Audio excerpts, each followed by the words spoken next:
بسم اللہ الرحمن الرحیم۔ امام جلال الدین سیوطی اپنی کتاب الروض الانیق فی فضل الصدیق رضی اللہ تعالیٰ عنہ میں 37ویں حدیث نقل کرتے ہیں۔ حضرت انس بن مالک رضی اللہ تعالیٰ عنہ سے مروی ہے کہ رسول اللہ صلی اللہ تعالیٰ علیہ وسلم نے ارشاد فرمایا، ارأف امتی ابو بکر، میری امت کے رحم دل ترین شخص ابو بکر ہیں، واشدہم فی دین اللہ عمر، اور دین کے معاملے میں شدید حضرت عمر ہیں، واصدقہم حیاء عثمان، اور حیا میں سب سے سچے حضرت عثمان ہیں،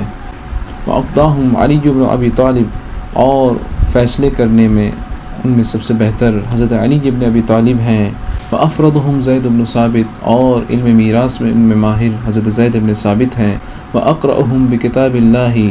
ابی بن کعب، اور کتاب اللہ کی بہترین تلاوت کرنے والے حضرت عبید بن کعب ہیں، وأعلمہم بالحلال والحرام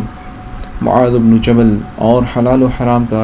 زیادہ علم رکھنے والے حضرت معاذ بن جبل ہیں، الا وإن لكل امة امین،